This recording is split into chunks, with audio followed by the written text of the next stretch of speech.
안녕하세요. 김태훈 목사입니다. 빵집 목사의 뚜벅뚜벅 메시지, 오늘 로마서 묵상 50번째입니다. 마지막 시간입니다. 이렇게 하면 하나님이 기뻐하시는 삶이 된다. 이렇게 하면 하나님이 기뻐하시는 삶이 된다. 로마서 16장 17절에서 27절의 말씀 가지고 여러분과 함께 나누겠습니다. 오늘 본문은 마지막 문안 인사를 하면서 사도 바울이 교회에 꼭 필요한 권면 몇 가지를 하고 있습니다. 이 권면 속에 우리 교회가 궁극적으로 하나님이 기뻐하시는 승리하는 그런 교회가 되기 위해서는 무엇이 필요한가? 또한 우리 크리스찬이, 그리스도인이 하나님이 기뻐하시는 삶이 되기 위해서는 무엇을 준비해야 될 것인가?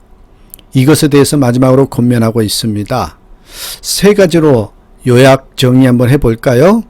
먼저 첫 번째, 하나님이 기뻐하시는 삶이 되기 위해서는요, 첫째입니다. 거짓이라 생각되면 무조건 떠나라는 것입니다. 거짓이라 생각되면 무조건 떠나라는 것입니다. 옳고 그름을, 소위 말하면 그것이 거짓이다 생각하면 옳고 그름을 가르치거나 정의하려고 하지 마시고 그 자리를 바로 떠나는 것이 정답이라는 것이죠. 17절 말씀 함께 보십시오. 형제들아, 내가 너희를 권하노니 너희 교훈을 거스려 분쟁을 일으키고 거치게 하는 자들을 살피고 저희에게서 떠나라, 이렇게 말씀합니다. 사도 바울은 이 복음의 진리를 훼손하고 율법주의로 교회의 분쟁을 일으키는 거짓 선생들에게 미혹되지 말고 그들로부터 떠나라고 권면합니다. 거짓이라고 생각되면 진실을 증명하려고 하지 말고 거기로부터 떠나라는 것이 정답이라는 것이죠. 그럼 여러분 한번 18절 보십시오. 거짓 선생을 어떻게 할 수 있습니까? 18절에 이 같은 자들은 우리 주 그리스도를 섬기지 아니하고 다만 자기의 배만 섬기나니 공교하고 아첨하는 말로 순진한 자들의 마음을 미혹하느니라. 지금도 그렇지만 초대교회 당시에도 이단자, 거짓 선지자들이 많았습니다. 그들은 자기의 욕심과 이익을 추구하면서 그럴듯한 유창한 말로 순진한 성도들을 속였고 신기하고 환상적인 말과 능력으로 사람들을 미혹했습니다. 그래서 성경을 보면 곳곳에 미혹에 넘어가지 말라, 그렇게 권면하고 있습니다. 당시 사도들은 원수는 사랑했지만 이단은 사랑하지 않았습니다. 순박했던 베드로도 그래 했고요. 사랑이 넘쳤던 사도 요한도 그랬습니다. 어느 날 사도 요한은 공중 목욕탕에서 목욕하는데 영지주의자가 들어왔답니다.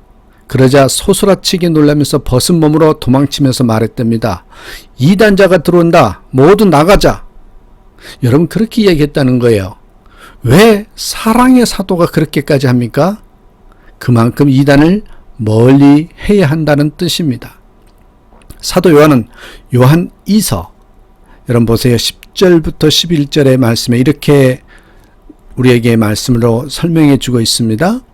누구든지 이 교훈을 가지지 않고 너희에게 나아가거든 그를 집에 들이지도 말고 인사도 말라.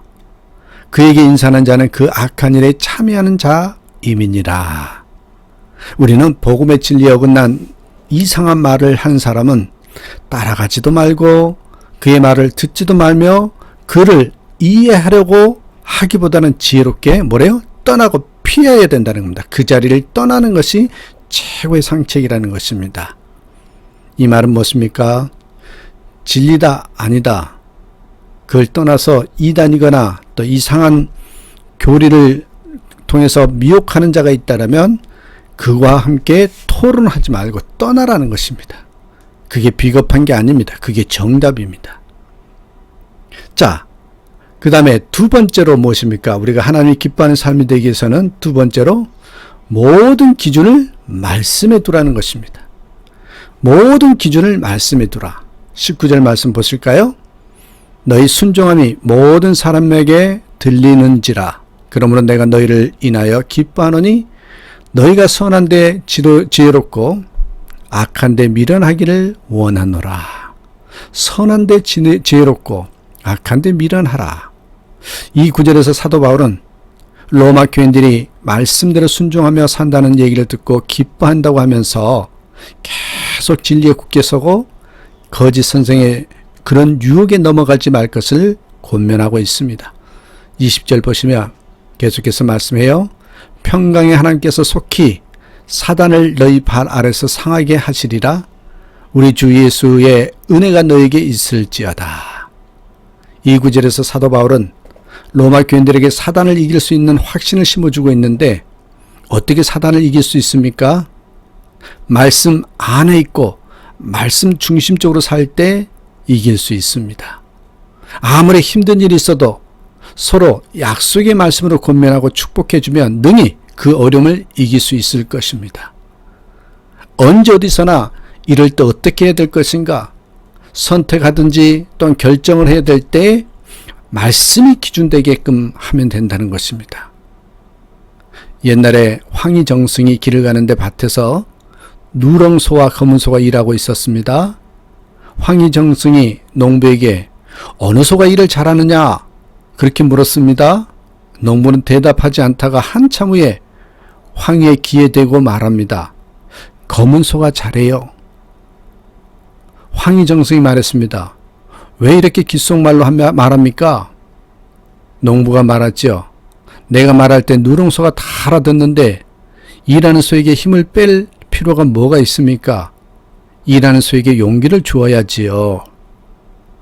그때 황희는 농부로부터 격려의 중요성을 깨닫고 실천하여서 훌륭한 재상이 되었다라는 이야기입니다. 그처럼 여러분 축복의 말씀으로 서로를 격려할 때 그 사람이 큰 일을 하게 됩니다.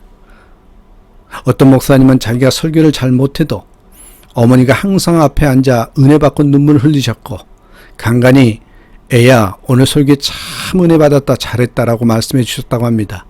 그런 어머니의 칭찬으로 용기를 얻어서 목회에 성공할 수 있었다고 합니다. 사람이 부족해 보여도 그 부족함을 고치는 가장 좋은 길은 칭찬이랍니다.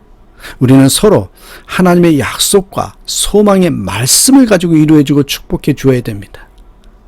그때 교회는 마귀를 이기는 능력 있는 교회가 될 것입니다. 또 이 무엇보다도 말씀이 기준되는 삶이 될 때 우리는 하나님이 기뻐하시는 삶이 된다는 거 잊지 마시길 바랍니다.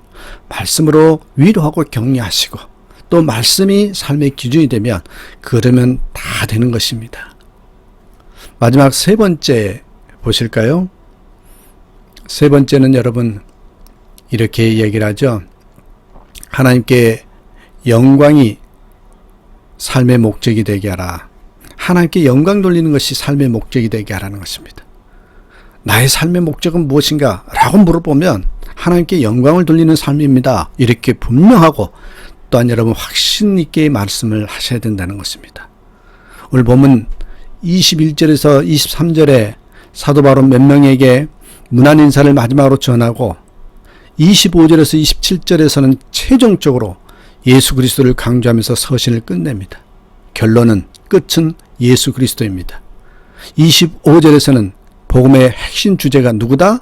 예수님이심을 분명히 밝히고 있고요. 또 26절에서는 그 복음이 오랫동안 감추졌다가 예수 그리스도로 말미암아 드러나게 되었다고. 27절에서는 예수님으로 말미암아 복음을 주신 하나님께 영광을 돌리면서 서신을 마칩니다. 이 구절을 보면 크리스찬의 궁극적인 사명을 다시 한번 깨닫게 됩니다. 그것은 예수 그리스도의 복음을 전파하고 하나님께 영광을 돌리는 것입니다.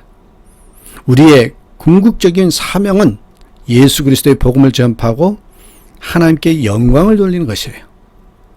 사도 바울은 복음 전파를 일생의 최대 가업으로 삼았고 그것이 하나님께 최고의 영광 돌리는 길임을 확신했습니다. 그처럼 우리도 복음 전파를 인생의 최대 가업으로 삼고 하나님께 영광 돌리는 일에 최선을 다해야 됩니다. 우리의 모든 중심은 하나님 나라, 하나님 나라를 위해서 내가 쓰임받고 또한 하나님 나라를 위해서 내가 모든 것들의 사명을 감당해야 될진데 그 하나님 나라에 걸맞는 일꾼이 되어야 되는데 그것은 다른 게 아닙니다. 예수 그리스도의 복음을 전파하고 하나님께 영광을 돌리는 것이다. 그런데 여러분, 이것뿐만 아니라 또 한 가지 하나님께 최고의 영광을 돌리는 것이 이때입니다.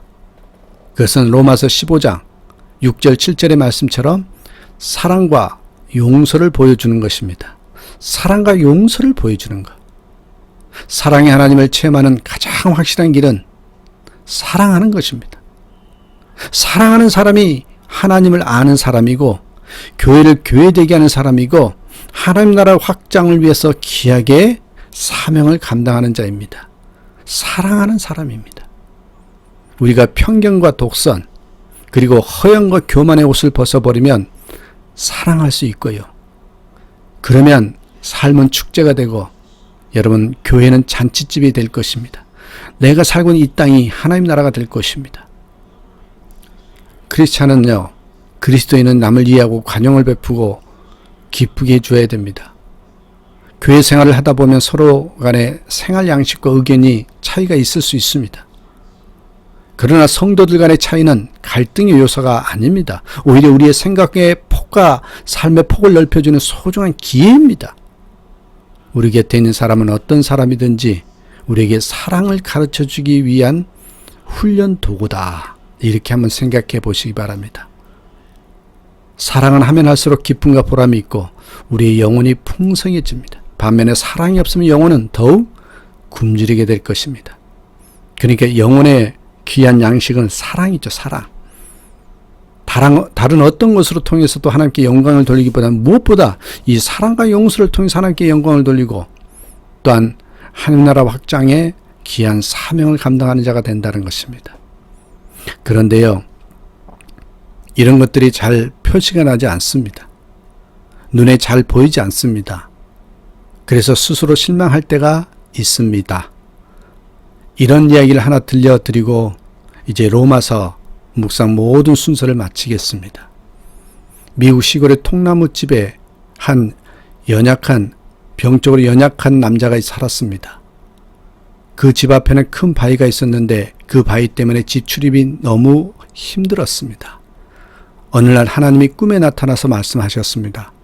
사랑하는 아들아, 집 앞에 바위를 매일 밀어라. 집 앞에 바위를 매일 밀어라. 그때부터 그는 희망을 가지고 매일 바위를 밀었습니다. 왜요? 하나님의 음성으로 생각했기 때문에. 그렇게 8개월이 지났습니다. 그런데 점차 자신의 꿈에 해이가 생겼습니다. 이상한 생각이 들어서 바위의 위치를 자세히 측량해 보았더니 단 1인치도 옮겨지지 않은 것을 발견했습니다. 그는 현관에 앉아서 지난 8개월 이상의 헛수고가 원통해서 엉엉 울었습니다. 바로 그때 하나님이 찾아와서 그 옆에 앉아서 이렇게 말씀하시더랍니다. 사랑하는 아들아, 왜 그렇게 슬퍼하지? 그가 말했습니다. 하나님 때문입니다. 하나님 말씀대로 지난 8개월 동안 희망을 품고 바위를 밀었는데 바위가 전혀 옮겨지지 않았습니다. 하나님 말씀하십니다. 나는 너에게 바위를 옮기라고 말한 적이 없단다. 그냥 바위를 밀라고 했을 뿐이야. 이제 거울로 가서 너 자신을 보렴. 그는 거울 앞으로 갔습니다. 곧 그는 자신의 변화된 모습에 깜짝 놀랐습니다. 거울에 비춰진 남자는 병약한 남자가 아니라 근육질의 남자였습니다. 동시에 어떤 깨달음이 스쳐 지나갔습니다. 지난 8개월 동안 밤마다 하던 기침이 없어졌구나. 매일 기분이 상쾌했었고 잠도 잘 잤었지. 하나님의 계획은 바위의 이치를 변화시키는 것이 아니라 그를 변화시키는 것이었습니다. 그의 변화는 바위를 옮겼기 때문이 아니라 바위를 밀었기 때문에 생겼습니다. 삶이란 바위를 옮기는 표적보다 바위로 미는 족적이 한 걸음 한 걸음이 더 중요하다는 말씀입니다. 이 족적보다 표적을 중시하면 내리막길이 되고요. 표적보다 족적을 중시하면 오르막길이 됩니다. 한 걸음 한 걸음 뚜벅뚜벅 걸어가는 게 중요하다는 것입니다. 이 표적은 눈에 보이는 것이라면 뚜벅뚜벅 걸어가는 족적은 한 걸음 한 걸음 발걸음을 옮기는 것입니다. 한번 점검해 보십시다. 나는 지금 표적을 중시하면서 살고 있는지, 아니면 족적을 뚜벅뚜벅 한 걸음을 걸어가는 것을 중요시하고 있는지 한번 되돌아보시길 바랍니다. 이제 로마서를 50회에 걸쳐서 묵상했습니다. 기간으로는 약 2달 반 동안입니다. 비록 탁월한 메시지는 아닐지라도 뚜벅뚜벅 한 걸음씩 전하면서 가장 은혜 받은 사람은 저라는 생각이 들었습니다. 준비하면서 은혜 받고 전하면서 은혜 받고 하루에 2번씩 들으면서 또 은혜 받았기 때문입니다. 부족한 메시지를 함께 해주신 여러분께 진심으로 감사를 드립니다. 앞으로도 어떤 기교보다는 진심을 전하는 마음으로 메시지를 준비하겠습니다. 여러분 너무 조급한 마음으로 갖지 마시고 매일매일 뚜벅뚜벅 한 걸음씩 걷는다는 마음으로 한번 메시지를 들어보십시오. 내일은 추석이네요. 주님으로 행복한 풍성한 한가위가 되시고요. 다음 시간부터는 마태복음을 가지고 뚜벅뚜벅 한 번 더 걸어가 보겠습니다. 기도 부탁드립니다. 감사합니다. 오늘도 주님 안에서 나는 행복한 사람입니다. 예수님 때문에 나는 기쁩니다라고 고백하는 저와 여러분의 삶이 되길 간절히 축원합니다. 감사합니다.